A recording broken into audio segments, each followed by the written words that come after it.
এই আপনাদের এই এলাকায় এবং এই রোডে এই আগানগর ইউনিয়নের কাঠুইরা রোডে বা তরিকুল্লা রোডে এই যে এত পানি জমে যায়, তো এটা কি সাধারণ জনগণ হিসেবে আপনারা কেমনভাবে দেখছেন বা এর জন্য কি করা দরকার? আসলে বর্তমান যে সরকার ক্ষমতায় এসে এখন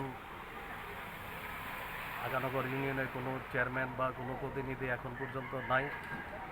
নির্বাচন হইলে পরে আমরা চিন্তা ভাবনা করব যে এই জনদুর্যোগটা কেমনে কমানো যায়। আমরা আশা রাখি ইনশাল্লাহ সামনে এই জনদুর্যোগটা কমানোর আশাবাদী আমরা। যদি আমাদের নির্বাচিত চেয়ারম্যান প্রতিনিধি যেই হোক, ওনারই কাজ এটা। এখন এই বৃষ্টি আর ঝড় তুফান যাই হোক, অল্প বৃষ্টিতেই আমাদের এখানে পানি জমা যায়, আমাদের এখানে চলাফেরা অনেক কষ্ট হয়ে যায়। তরিকুল্লা রোডের এটা আগানগর মেন রোডের এই পানিগুলো জমা জায়গায়, এই পানিগুলো কমানোর জন্য আমরা কাজ করে যাব। মানুষের নেতা, আমাদের যুবদল নেতা, এই যে একটু বৃষ্টি হইলেই আপনাদের এই এলাকার এই জায়গাগুলোর মধ্যে এইভাবে করে পানি জমে,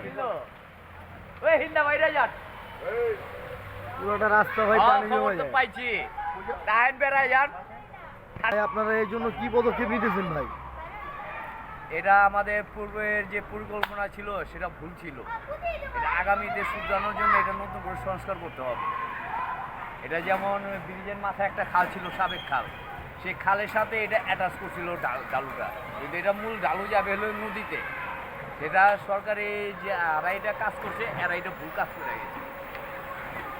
আপনি এখন বলতে যাচ্ছেন যে বিগত সরকারের আমলে যারা এই কাজটা করছে তারা ভুল কাজ করে গেছে। যখন ব্রিজ হয়েছে, ব্রিজ যখন আগে যখন মেজারমেন্টটা মিলেছে তখন ওই দিকে ছিল একটা পুষ্কুনি, যে পুষ্কুনির সাথে একটা খাল ছিল, সরকারি খাল ছিল নদীর সাথে, সেটা জয়েন্ট।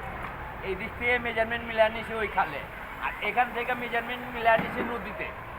দুটা পার্ট করা হয়েছে, যে কারণে এখানে এখন আমরা জলবদ্ধতায় থাকি। এখন আপনাদের নির্বাচনী যে সামনে তো আপনাদের আসছে যে আপনাদের ইউনিয়ন পরিষদ নির্বাচন, আমরা কি সাধারণ জনগণ কি এটার থেকে কি নিস্তার পাবে, এরকম ধরনের কোনো পরিকল্পনা আছে কি আপনাদের?